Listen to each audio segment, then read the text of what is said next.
Aurora City Council is halting in-person meetings and public comment until a wrongful death lawsuit against the city is settled.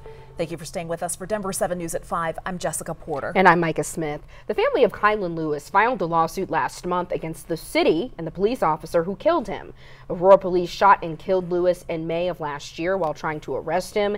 They say he was wanted for first-degree murder. Investigators say he did not obey their commands to get on the ground. Body camera footage shows him reaching for an object. In response, SWAT officer Michael Deek shot Lewis. It was later determined he was grabbing a cell phone and the 37-year-old was unarmed. In the lawsuit, the family claims the officer used unreasonable lethal use of force. They're seeking compensation and a jury trial. The 18th Judicial District Attorney's Office said the shooting was justified. Now, in response to the lawsuit, Aurora has said the city attorney will defend the actions of the officer and APD. And Aurora Mayor Mike Kaufman says protesters have been disrupting city council meetings. This week, the council decided meetings will now be held virtually until the lawsuit is settled, and there will be no public comment. Denver 7's Brandon Richard is holding council members accountable tonight and getting answers about how people can share their concerns with the city.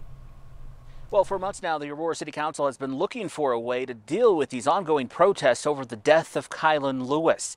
But now some are wondering if suspending in-person meetings and public comment sessions was the right way to go. So you can continue to show up and you can tell a black officer to bring his black ass down here and make you move to Anderson. That's what you said. It's recorded. We're done. Tensions flared up at an Aurora City Council meeting Monday when they voted to suspend in-person meetings and public comment sessions until a court resolves a wrongful death lawsuit filed by the family of Kilyn Lewis, who was killed by Aurora police last year. Council members say the move was necessary after a year of protesters disrupting their meetings. We're done with the disrespect. Go in every direction. We're done. We're going to conduct city business, and that's what we're going to do. Yes, there were moments where we shut the meetings down, and it was because they kept shutting out public comment. It was a cause and an effect. Ayante Anderson has been among those supporting the Lewis family. He says as a former elected official, he would have never called for suspending public comments. It looks like this might be too hard of a job for some of them, but that's okay.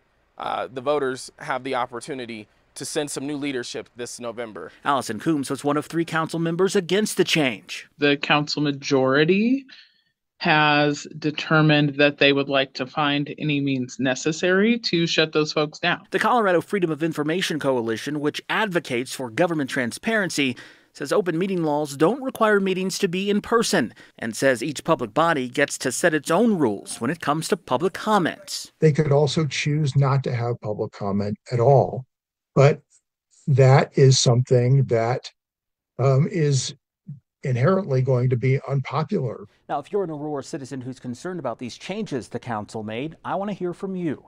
Scan the QR code on your screen. In the newsroom, Brandon Richard, Denver 7. The Aurora police officer who shot Lewis, Michael Deek, was recently removed from his SWAT position. According to the Independent Monitor, the decision took into account Lewis's death, community trust, and other factors. Denver 7 will continue to closely follow this case. Lewis's death has led to a policy change in the Aurora Police Department. You can scan the QR code on your screen or visit denver7.com. There you'll find an in-depth look at the Independent Monitor's report and the changes made to the Aurora SWAT unit as a result.